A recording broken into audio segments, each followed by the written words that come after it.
The transport ship Stellar Wind dropped out of hyperspace with a shudder that rattled every bolt in its aging hull. Through the main viewport, the Andromeda's Prime Academy hung in space like a glittering jewel against the starfield, the most prestigious military academy in the galaxy, where the best and brightest from 1,000 worlds came to learn the art of war and diplomacy. Maya Chen pressed her face to the small porthole in her cramped passenger compartment, watching the massive structure grow larger. Dozens of sleek ships from various species docked at the Academy's ports. She recognized the flowing curves of Altarian vessels, the geometric precision of Zephyrian craft, and the bioorganic shapes of Verdanian ships that looked more grown than built. Her own transport was clearly the oldest thing in the docking bay. "First time seeing the Academy?" asked her bunkmate, a tall Zephyrian with crystalline skin that reflected the starlight. His name was Crix, and he'd spent the entire 3-day journey explaining why his species was naturally superior at tactical planning. "Yeah," Maya replied simply. She didn't mention that she'd studied every technical specification of the academy she could find. She knew it housed 50,000 students, employed the galaxy's finest military minds as instructors, and had produced more fleet admirals and planetary governors than any other institution. What she didn't know was why they'd accepted her application. Maya was human, from the backwater world of Terra. Humans had only joined the Galactic Federation 50 years ago, and most species still saw them as primitive newcomers. The Academy had never accepted a human student before. Her acceptance letter had been as much a shock to her as it apparently was to everyone else. The docking procedure took 2 hours. Maya used the time to review her belongings one more time. Everything she owned fit in a single duffel bag.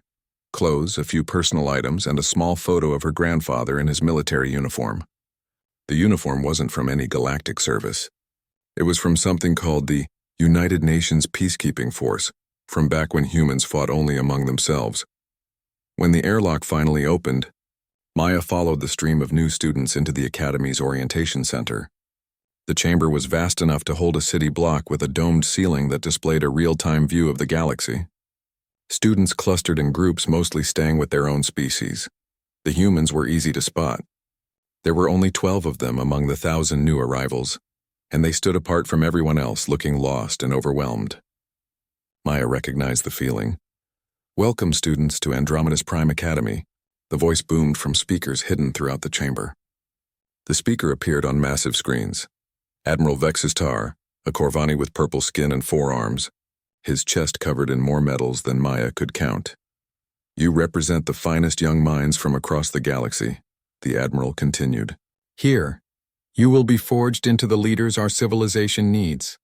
You will study strategy, diplomacy, xenobiology, advanced physics, and 100 other subjects that will prepare you for service in the Galactic Fleet."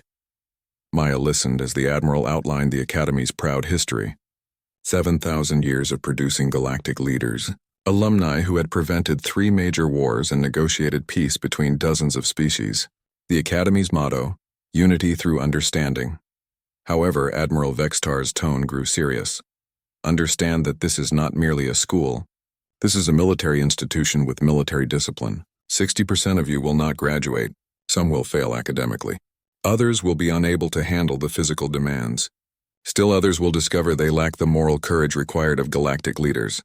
The Admiral's 4 eyes seemed to scan the crowd, "and some of you may find that the galaxy is not ready for what you represent." Maya felt like those words were aimed directly at her. After orientation, students were assigned to dormitories based on their species' environmental needs. Maya found herself in Section C, designed for carbon-based life forms who breathed oxygen-nitrogen atmospheres. Her roommate was already there when she arrived. "You must be the human," said a voice from across the room. Maya turned to see a Altarian female with flowing silver hair and pale blue skin. She was tall and elegant, with the kind of natural grace that came from growing up in low gravity. "I'm Maya Chen, Zara Moonwhisper of the Altarian. Crystal Peaks." The alien extended a long-fingered hand in the human custom, which surprised Maya. Most species preferred their own greeting rituals. "I requested a human roommate specifically." "Why?" Zara smiled, revealing teeth like tiny pearls. "My grandmother always said that the most interesting people are the ones everyone else underestimates." Their room was small but efficient. With 2 beds, 2 desks, and a shared workspace with a holographic display system, Zara had already claimed one side and filled it with crystalline objects that hummed softly and glowed with inner light. "Those are beautiful," Maya said, unpacking her simple belongings.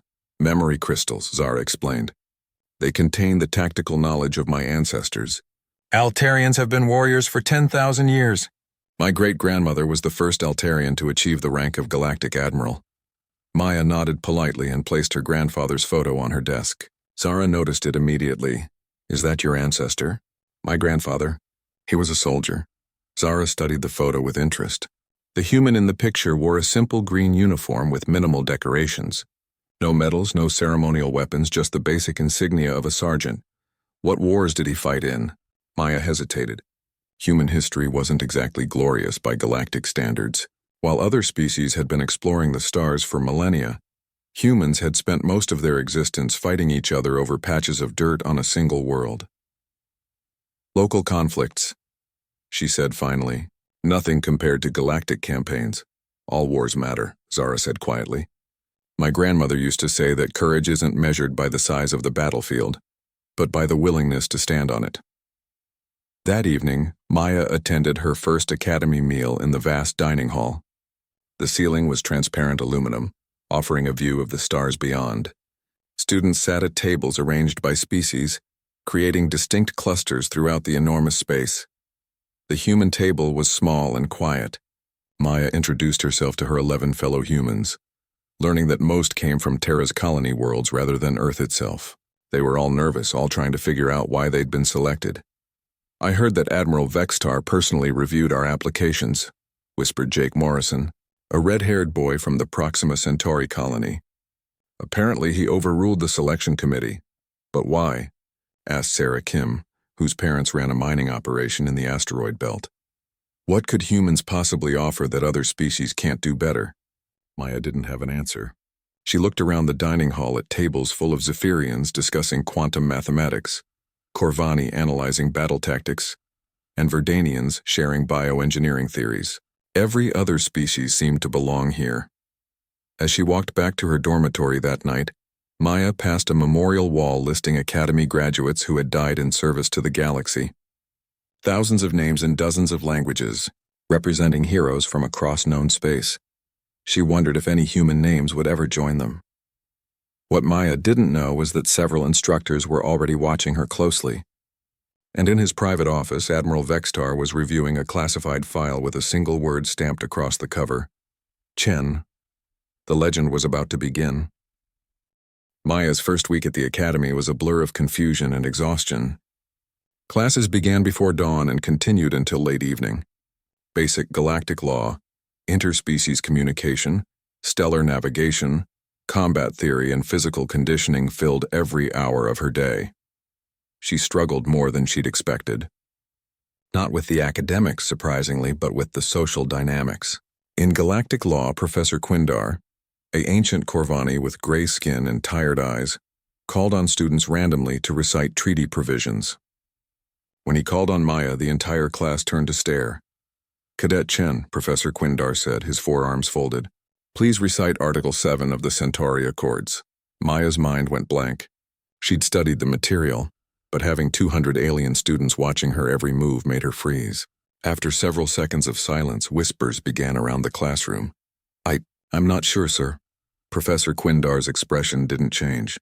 Article 7 establishes the right of developing species to maintain cultural autonomy during integration periods. Perhaps if humans spent more time studying galactic history instead of their own primitive conflicts, Cadet Chen would be better prepared. The classroom erupted in quiet laughter from several species. Maya felt her cheeks burn with embarrassment.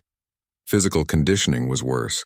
Commander Thrix, a Verdanian whose plant-like body could photosynthesize energy directly from light, pushed the students through exercises designed to test multiple species' capabilities. "Today we practice zero-gravity combat," Commander Thrix announced as they entered a massive spherical chamber. "In space there is no up or down. Your enemy can attack from any direction." The chamber's gravity generator shut off and suddenly everyone was floating. Most species adapted quickly. Altarians moved with their natural grace. Zephyrians used their crystalline appendages for precise movement. and the gas giant dwelling nebulons flowed through the air like living clouds. Maya tumbled helplessly, unable to control her direction or momentum. She crashed into walls, other students, and floating practice equipment. When she finally managed to grab a handhold, she looked around to see everyone else engaged in elegant combat exercises while she struggled just to stay oriented. Humans, Commander Thrix noted loudly, are clearly not adapted for three-dimensional warfare. But it was in tactical analysis class where Maya first glimpsed something that made her instructors take notice.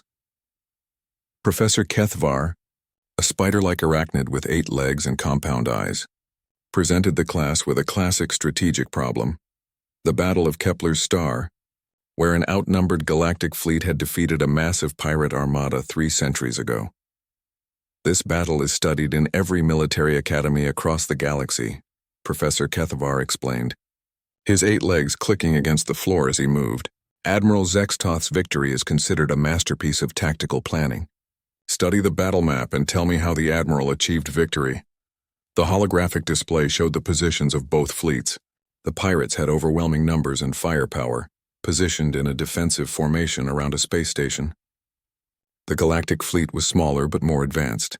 Approaching from what appeared to be a disadvantageous position, students began raising appendages to offer answers. Admiral Zextoth used the space station's gravity well to slingshot his ships at higher velocities, suggested a Zephyrian. Incorrect, Professor Kethvar replied. He used psychological warfare, making the pirates think he had more ships than he actually did, offered an Altarian. Also wrong. Several more students tried and failed. Professor Kethvar seemed pleased with their confusion. Anyone else? Perhaps our human student has insights into primitive warfare tactics that might apply. The sarcasm in his voice was clear. Maya felt the familiar weight of the entire class's attention. But this time something was different. She studied the battle map more carefully, ignoring the whispers and stares.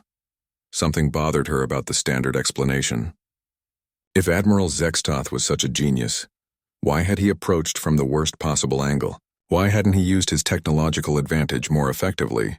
Professor, Maya said slowly, what if Admiral Zextoth didn't win this battle? The classroom fell silent. Professor Kethvar's compound eyes focused on her with laser intensity. Explain yourself, Cadet Chen. Maya stood up, her heart pounding. The tactical map shows Admiral Zextoth attacking from a terrible position against a superior force. Even his victory came at enormous cost, losing 30% of his fleet. But what if that wasn't the real battle? She moved to the holographic display, her hands shaking slightly as she manipulated the controls. Look at the timing. The pirate armada had been raiding shipping lanes for months, but they always avoided this system because it was too well defended. Why would they suddenly attack here unless they were forced to? Maya highlighted several star systems on the map. What if Admiral Zextoth didn't defeat the pirates here? What if he herded them here? Look at these raids over the previous month. They form a pattern driving the pirates toward this system. The classroom was completely quiet now. Professor Kethvar moved closer to the display. Maya continued, gaining confidence. The pirates weren't defending this space station because they wanted to. They were trapped here because Admiral Zextoth had cut off all their other escape routes. And the defensive formation isn't actually defensive, it's desperate. They're trying to hold position long enough to evacuate their commanders. She manipulated the display to show fleet movements before the battle. The real genius wasn't the frontal assault. It was the 3-month campaign that made the frontal assault inevitable. Admiral Zextoth sacrificed tactical advantage to achieve strategic victory. Professor Kethvar stared at the display for a long moment. His compound eyes reflected the holographic light as he processed Maya's analysis. Cadet Chen, he said finally, you have just described the actual battle plan. The version we teach in classes is simplified for educational purposes. The real tactical analysis you've just performed is classified at level 7. Maya felt the blood drain from her face. I'm sorry, I didn't know it was classified. I just looked at the patterns and... How could you possibly know to look for those patterns? Professor Kethvar interrupted. This analysis requires understanding strategic concepts that aren't taught until 4th-year courses. The entire class was staring at Maya with a mixture of awe and suspicion. She had just solved a puzzle that was designed to be unsolvable with their current knowledge. I don't know, Maya said honestly. It just seemed obvious when I looked at it. After class, Professor Kethvar asked Maya to remain behind. Once the other students had left, he activated a privacy shield around his desk. Cadet Chen, I must ask you directly. Have you received advanced tactical training before coming to the academy? No, sir. I've never had any military training at all. Then how do you explain your analysis? Maya thought about her grandfather's photo on her desk, about the stories he'd told her as a child. Not about grand battles, but about logistics and supply lines and the importance of thinking 3 steps ahead. My grandfather was a soldier. He used to tell me stories about how real wars are won. He said that battles are just the visible part of warfare. The real fighting happens before anyone fires a shot. Professor Kethvar's 8 legs clicked thoughtfully. What was your grandfather's name? Sergeant David Chen. He served in the UN peacekeeping forces. The professor made a note on his personal tablet. I see. Cadet Chen, I want you to know that your analysis today was remarkable. However, I strongly advise you to be more careful about demonstrating such advanced understanding in front of other students. Why? Because you've just proven that humans might be far more dangerous than anyone realized.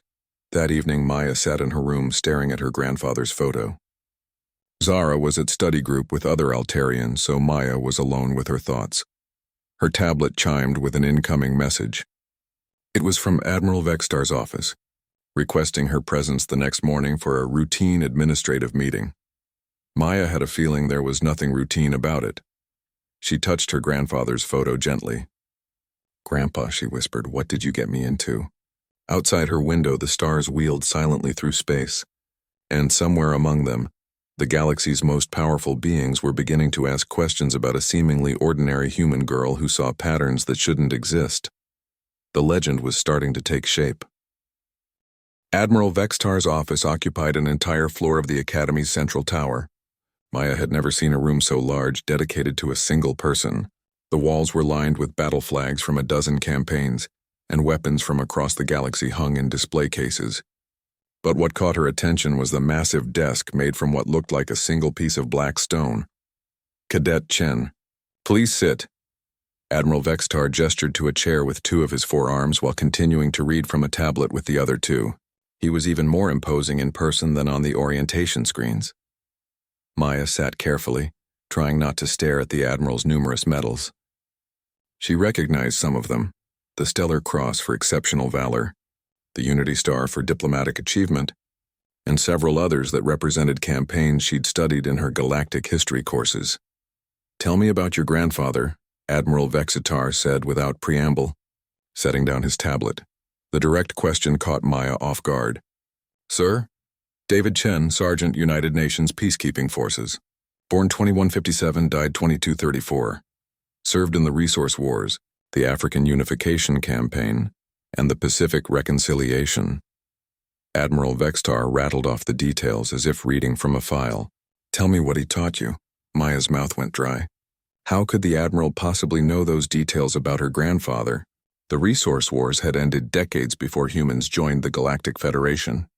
Those records should be purely internal to Earth's historical archives. He told me stories about how wars are really fought, about thinking ahead and understanding why people do what they do. What kind of stories? Maya hesitated, then decided honesty was her only option. He said that most people see war as 2 armies hitting each other until one gives up. But he said the real fighting happens in supply lines and communications and making the enemy be where you want them to be. Admiral Vextar leaned back in his chair, which was designed to accommodate his four-armed physiology. Professor Kethvar tells me you solved the Kepler star scenario in a way that suggests advanced strategic training. Yet your academic records show no formal military education. I just looked at the patterns, sir. The way my grandfather taught me. Show me. Admiral Vextar activated a holographic display that filled half the office. A new tactical scenario appeared. 2 fleets facing each other across a star system, with various planets, asteroid fields, and space stations marked. This is the current situation in the Meridian sector. Pirates have been disrupting trade routes for 6 months. The Galactic Fleet has assigned Admiral Koroth to eliminate the threat. What do you see? Maya studied the display carefully. The pirate fleet was significantly smaller than the Galactic Fleet, but positioned defensively around a large asteroid field. The standard approach would be a direct assault. using superior firepower to overwhelm the pirates. But something bothered her about the setup. "Admiral, may I ask about the timeline of the pirate attacks?" "What do you mean?" "When did the attacks start? Were they random, or is there a pattern?" Admiral Vextar manipulated the display to show the attack history.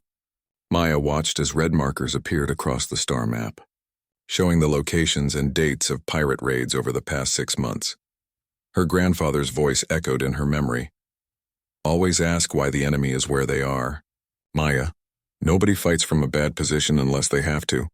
Sir, the pirates aren't trying to control this sector. They're trying to delay Admiral Koroth's fleet." "Explain." Maya highlighted several systems on the map. "Look at the timing and locations. The pirates have been pulling Admiral Koroth's forces around the sector for months, always staying just ahead of him. They're not raiding for profit. They're creating a distraction." She traced patterns on the holographic display with her finger. Every time Admiral Koroth gets close to catching them, they retreat to a new position that forces him to spread his forces thin. And now they're making their last stand in this asteroid field, which is the worst possible defensive position unless... Maya paused, a chill running down her spine as the implications became clear. Unless they're not defending anything, they're buying time for something else to happen. Admiral Vextar's 4 eyes focused on her intently. "What else?" Maya manipulated the display to show the broader galactic region. "Sir, what's happening in the systems that Admiral Koroth isn't patrolling anymore?" The Admiral added new information to the display, and Maya's suspicions were confirmed. While Admiral Koroth had been chasing pirates around the Meridian sector, several other systems had reported unusual activity. Ships moving in coordination, supply convoys heading toward unpopulated regions, and communication traffic that didn't match normal commercial patterns. "The pirates are a diversion," Maya said quietly. "Someone's using them to pull fleet resources away from somewhere else. Admiral Koroth isn't hunting pirates, he's being hunted." Admiral Vextar stared at the display for several seconds, then made a series of rapid commands on his personal communicator. Within moments, 3 of his staff officers appeared in the office. "Contact Admiral Koroth immediately," he ordered. "Tell him to break off pursuit and return to sector patrol.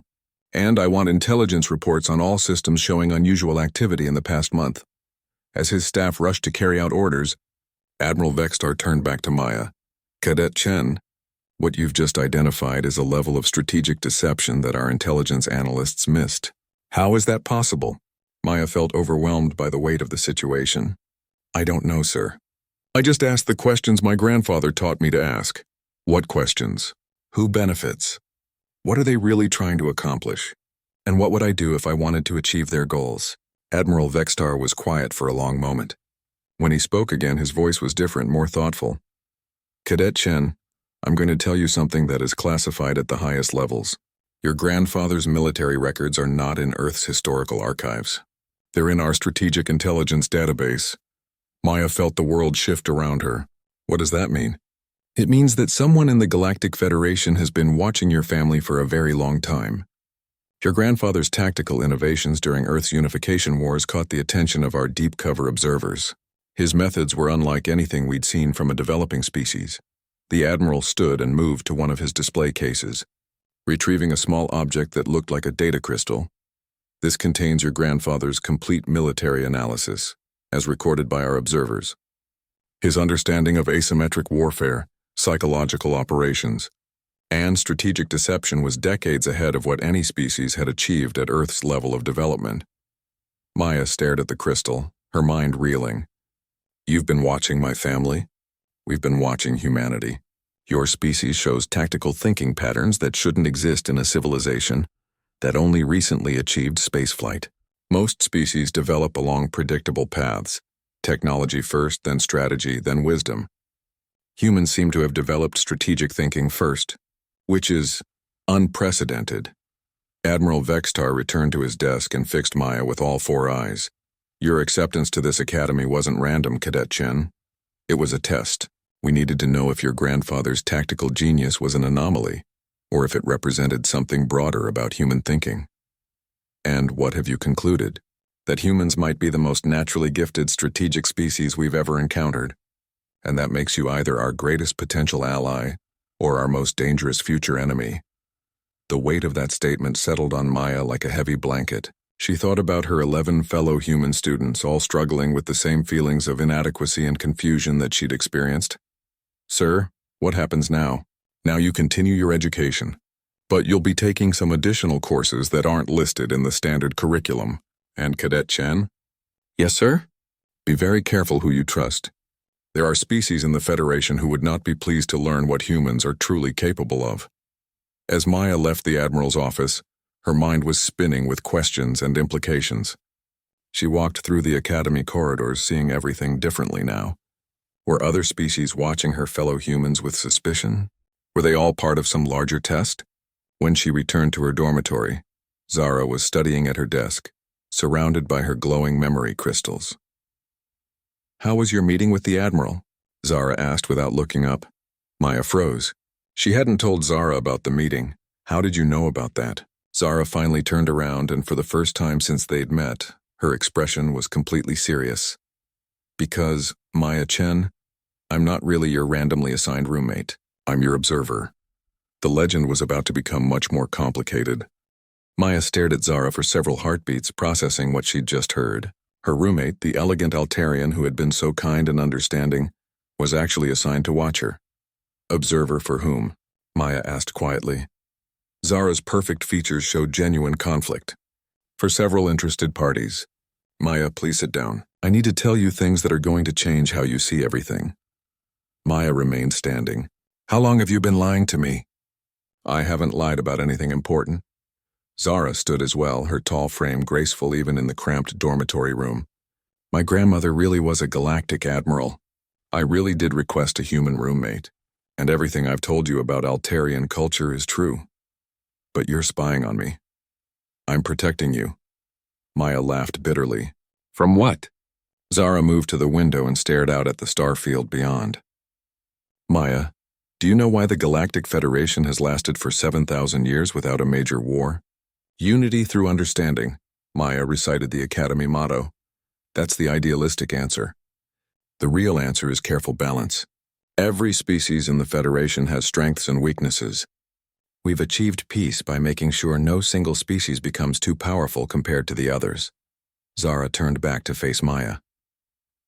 "The Zephyrians are brilliant at mathematics and technology, but they're terrible at reading emotions and motivation. The Corvani are natural leaders and warriors, but they're predictable in their thinking. The Verdanians can adapt to any environment, but they're slow to make decisions. Every species has gifts and limitations that keep them in balance with the others. What does this have to do with humans?" "Humans don't seem to have limitations." Maya felt a chill run down her spine. "That's ridiculous. We're newcomers. We're behind everyone else in technology and development in everything." "Technology can be learned," Zara said, "but the way humans think, that's something different entirely." She activated her desk hologram and brought up a tactical simulation. 3 weeks ago in advanced strategy class, you solved a problem that stumped a room full of species who've been studying warfare for centuries. Yesterday, you identified a strategic deception that our intelligence analysts missed. This isn't luck, Maya. This is pattern recognition on a level that shouldn't be possible. Maya sank onto her bed, feeling overwhelmed. "You make it sound like humans are some kind of super species. We're not. We spent most of our history killing each other over stupid things." "Exactly." Zara's voice was intense. "Most species develop technology first, then figure out how to fight with it. Humans spent thousands of years perfecting the art of warfare with primitive tools. You learned strategy and tactics and psychology before you learned to build starships. You developed the most important military skills first." Zara manipulated the hologram to show historical battle data. "Look at human military history compared to other species. Humans consistently defeat larger, better-equipped forces through superior tactics. The resource wars, the unification campaigns, even your ancient conflicts like the Battle of Thermopylae or the Vietnam War. Humans have a gift for asymmetric warfare that other species can barely comprehend." Maya studied the data, seeing patterns she'd never noticed before. Her grandfather's story suddenly made more sense in this context. If all this is true, why am I just learning about it now? Because the Federation Council is divided on what to do about humans. Some, like Admiral Vexitar, believe humans could be valuable allies who could help solve strategic problems that have puzzled us for centuries. Others see humans as a potential threat that needs to be contained before you develop the technology to match your tactical abilities. Maya felt like the room was spinning. Contained how? Zara hesitated before answering. There are precedents. The Nexari were a species with dangerous mental abilities. They were offered a choice: limit their reproduction and accept permanent observer oversight or face quarantine on their homeworld. What happened to them? They chose quarantine. Their homeworld has been isolated for 3,000 years. The implications hit Maya like a physical blow. They want to do that to humanity? Some do. Others argue that humans are too useful to waste. Your strategic thinking could help the Federation deal with threats we've never been able to handle effectively. What kind of threats? Zara's expression grew even more serious. Maya, the Federation hasn't had a major war in 7,000 years.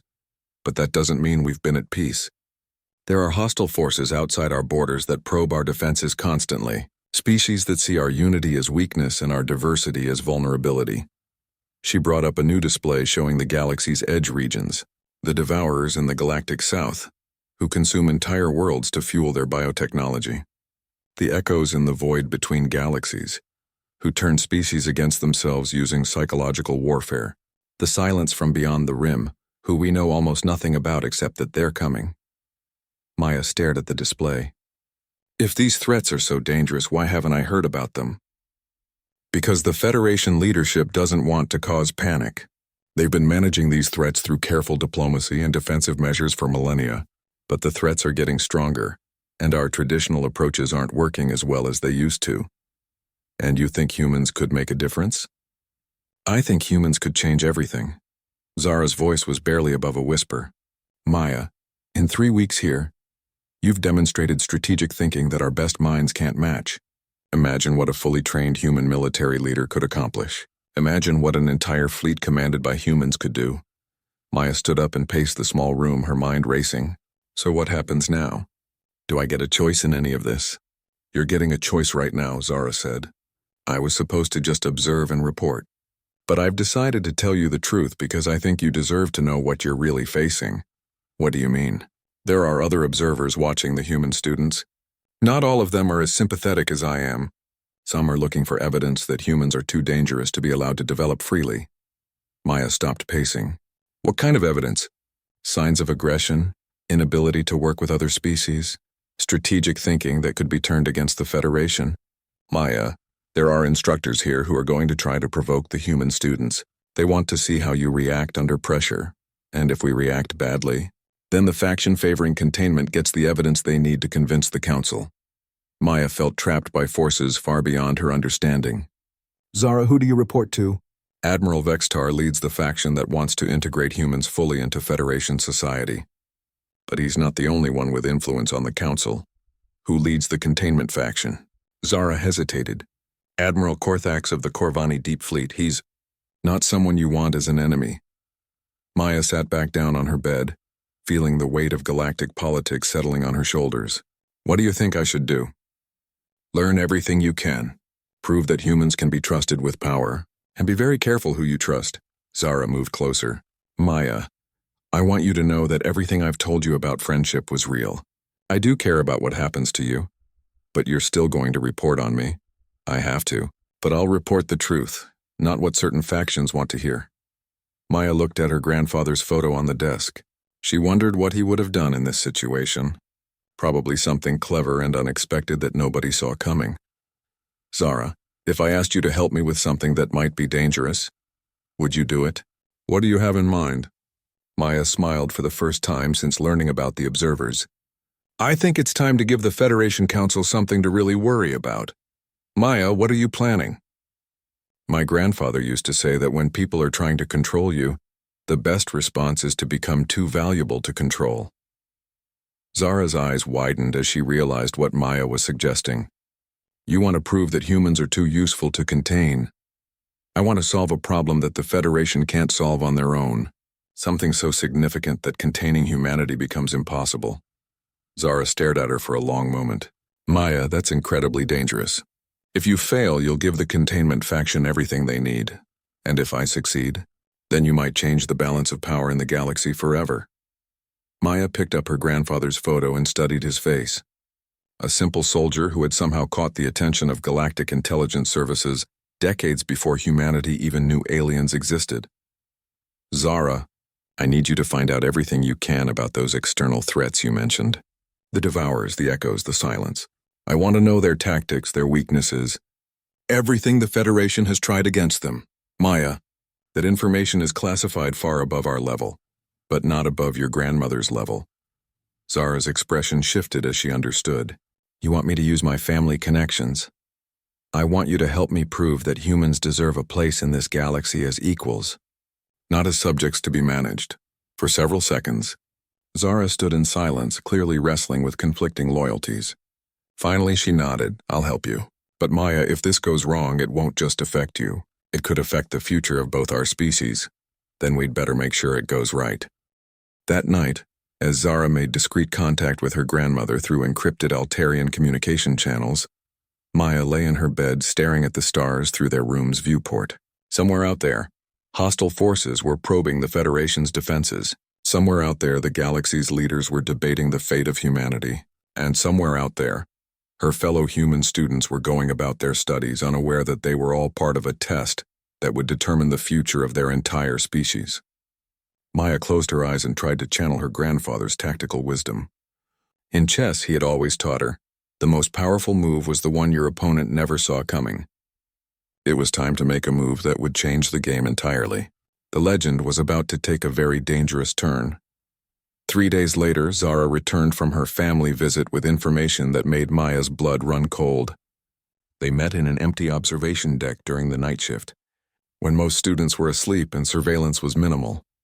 The situation is worse than I thought, Zara whispered, activating a small device that would scramble any listening equipment. My grandmother's intelligence contacts confirmed everything. The external threats aren't just probing our defenses anymore. They're coordinating. Maya studied the data crystal Zara handed her. Coordinating how? The Devourers have been testing Federation response times by attacking remote outposts. The Echoes have been infiltrating communications networks, learning our tactical procedures. And the Silence, Zara shuddered. 3 entire Federation scout fleets have simply vanished in the Rim territories. No distress calls, no debris, nothing. Maya inserted the crystal into her personal tablet, watching as classified intelligence reports filled the screen. The pattern that emerged was terrifying in its implications. They're preparing for a coordinated assault, Maya realized. Each faction is testing different aspects of Federation defenses while the others gather intelligence. That's what the Council fears, but they can't prove it. The attacks seem random and unconnected unless you know what to look for. Maya scrolled through battle reports and tactical analyses, her grandfather's lessons echoing in her mind. Zara, this coordination suggests something else. These aren't just 3 separate hostile species acting at the same time. Someone is organizing them. What do you mean? Maya highlighted patterns in the data. Look at the timing. Every time the Federation responds to a Devourer attack, an Echo infiltration happens somewhere else. Every time they reinforce the communication networks, a scout fleet disappears in Silence territory. This isn't coincidence. Someone is orchestrating these attacks to keep the Federation off balance. Zara leaned closer to the tablet. But who could coordinate 3 completely different species? They don't even communicate with each other as far as we know. Unless they have someone doing it for them. Someone who understands Federation tactics well enough to exploit them. The implications hung in the air between them. Maya continued studying the data, but her mind was already racing ahead to the real problem. Zara, how long does the Council estimate before this coordination leads to a full-scale assault? 6 months to 2 years, depending on how quickly the hostiles can overcome their technological differences. Maya set down the tablet. That's not enough time for the Federation to develop new defensive strategies using conventional thinking. They need something completely different. What are you suggesting? I'm suggesting that this is exactly the kind of problem humans were designed to solve. Over the next week, Maya threw herself into studying everything she could about the 3 hostile factions. She analyzed their attack patterns, their technological capabilities, and most importantly, their psychological profiles. What she discovered convinced her that the Federation's traditional approach was doomed to fail. The Devourers were driven by an insatiable need to consume resources to fuel their biotechnology. The Echoes fed on psychological discord and turned species against themselves. The silence operated through methods so alien that the Federation couldn't even understand their motivations. But Maya began to see connections that others had missed. She requested a meeting with Admiral Vextar, claiming she had insights about the external threats that might be valuable. When she entered his office, she found him studying tactical displays showing Federation fleet positions along the Rim territories. Cadet Chen, Professor Kethvar tells me you've been accessing advanced tactical databases. He's concerned that you're attempting to study material beyond your clearance level. Sir, I believe I've identified the source of coordination among the external threats. Admiral Vextar's 4 eyes focused on her with laser intensity. Explain. Maya activated the room's holographic display and began highlighting data points from her analysis. The attacks aren't being coordinated by an outside force. They're being coordinated by someone inside the Federation. The Admiral's expression darkened. That's a serious accusation, Cadet. Sir, look at the patterns. Every Federation response to these threats has been perfectly predicted and countered. Someone with access to our tactical databases is feeding information to the hostiles. Maya manipulated the display to show the correlation between Federation strategy sessions and subsequent hostile attacks. The timing is too precise to be coincidence. Every time the Council develops a new defensive strategy, the hostiles adapt within days. Do you have evidence of who might be responsible? Not yet, sir, but I have a plan to expose them. Admiral Vextar leaned back in his chair. I'm listening. We feed false information about Federation fleet movements to different members of the Council. Each person gets slightly different details. When the hostiles respond to one specific version of the false information, we'll know who the traitor is. That's a dangerous game, Cadet. If you're wrong, you could compromise legitimate defensive operations. Sir, if I'm right, we could eliminate the coordination between hostile factions and buy the Federation time to develop real solutions. The Admiral stared at the tactical displays for several minutes, clearly weighing the risks. Finally, he turned back to Maya. Cadet Chen, what you're proposing requires authority far beyond your rank. I would need to convince the Council to approve a deception operation based on the tactical analysis of a first-year student. Then don't tell them it's my analysis. Admiral Vextar's eyes narrowed. What do you mean? Present it as the work of your intelligence staff. If it succeeds, claim credit for uncovering the traitor. If it fails, blame it on faulty data analysis. And what do you gain from this arrangement? Maya met his gaze steadily. I gain the chance to prove that humans can solve problems that have stumped the Federation's best minds. And you gain a solution to a crisis that threatens galactic security. The Admiral was quiet for a long moment. Cadet Chen, if you're wrong about this, the consequences could be catastrophic. Sir, if we do nothing, the consequences will definitely be catastrophic. 3 days later, the plan was set in motion. Admiral Vextar presented Maya's analysis to a select group of Council members, each receiving slightly different versions of projected fleet movements in response to the external threats. Maya waited in her dormitory, trying to focus on her regular coursework while knowing that somewhere in the galaxy, her theories were being put to the ultimate test. Zara found her in the common area late one evening, staring out at the stars through the massive viewing port. Any word yet? Zara asked. Nothing official, but I can tell something's happening. Half the instructors look like they haven't slept in days, and there's been a lot of encrypted communication traffic. Maya, are you sure about this? What if you've misread the situation? Maya touched the small photo of her grandfather that she now carried everywhere. My grandfather used to say that in warfare, the biggest risk is being predictable. The Federation has been predictable for 7,000 years. Maybe it's time to be something else. The next morning, Maya was summoned to Admiral Vextar's office with unusual urgency. When she arrived, she found the Admiral standing before a tactical display showing real-time fleet positions. Cadet Chen, your analysis was correct.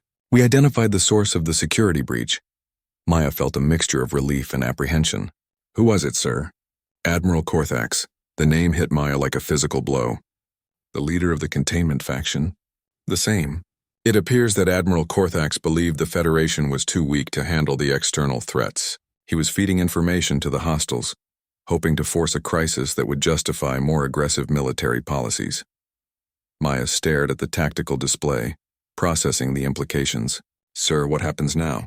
Now we deal with the fact that one of the most influential members of the Council has been exposed as a traitor. and we answer the question of whether humans can be trusted with the kind of responsibility that this situation demands. Admiral Vextar turned to face her with all four eyes.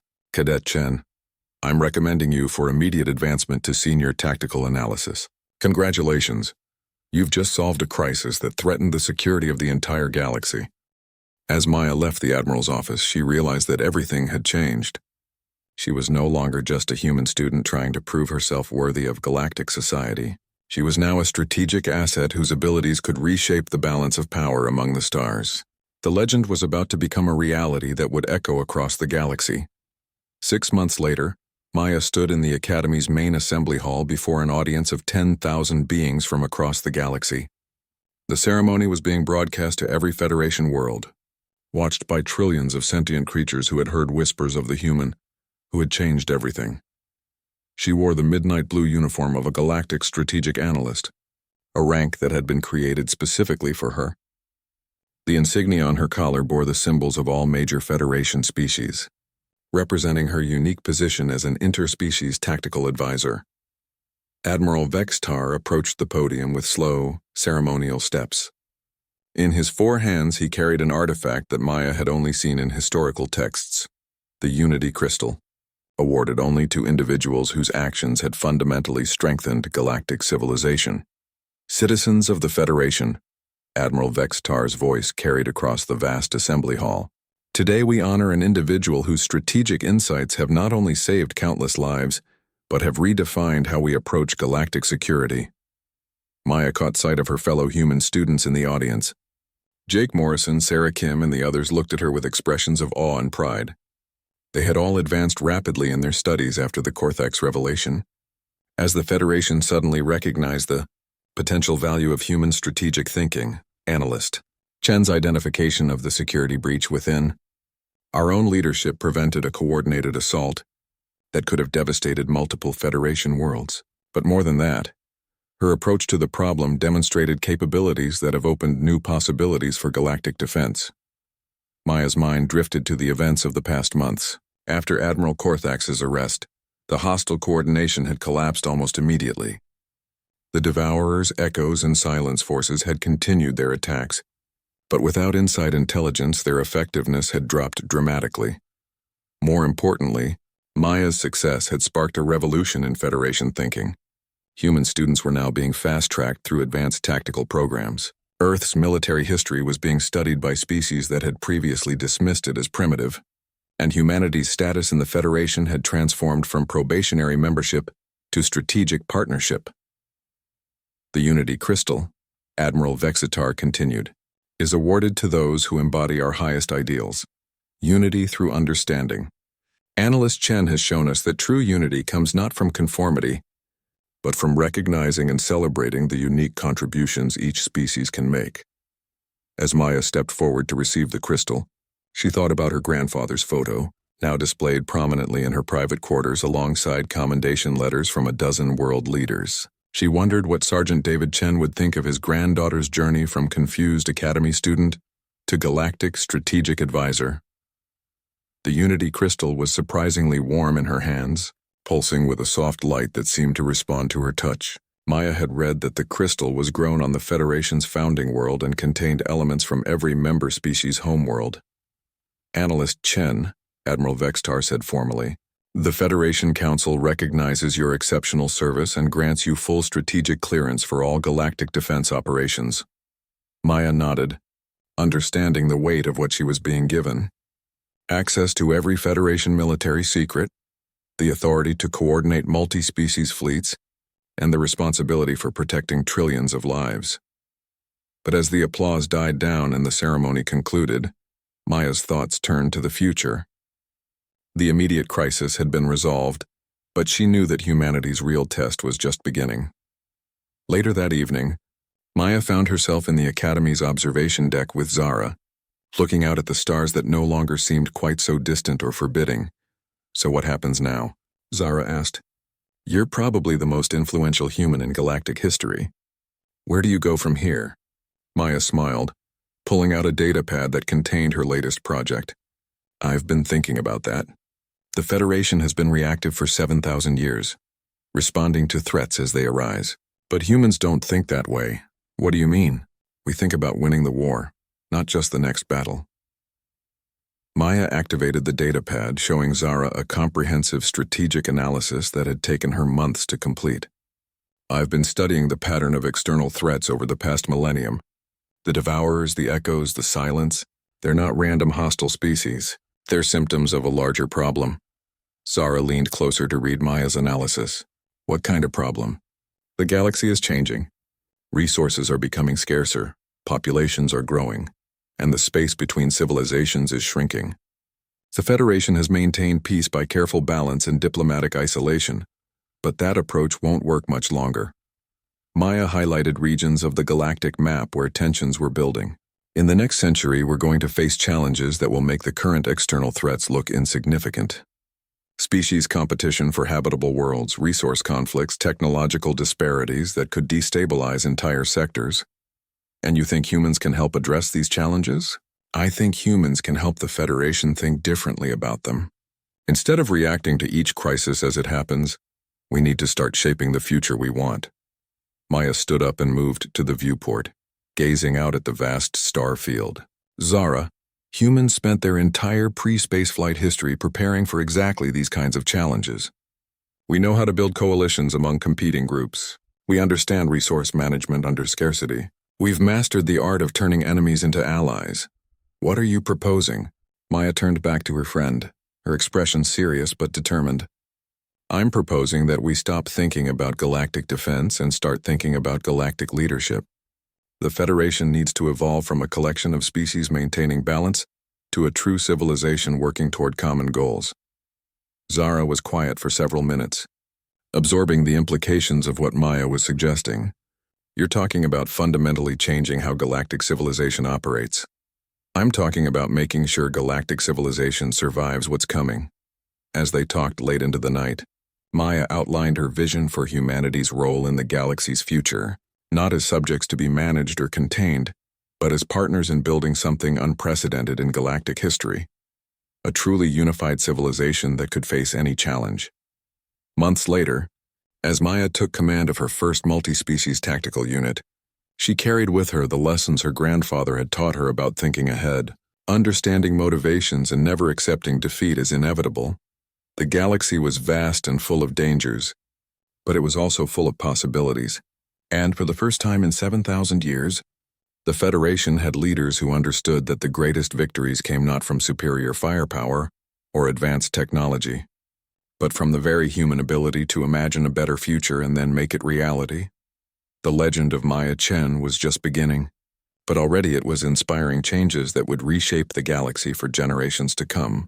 In classrooms across 1,000 worlds, young beings of every species were learning that true strength came not from any single advantage, but from the courage to think differently about what was possible.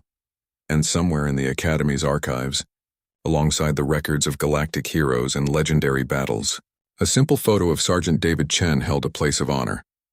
The soldier who had taught his granddaughter that wars are won not by the strongest army, but by the clearest vision of what victory should look like. The galaxy would never be the same.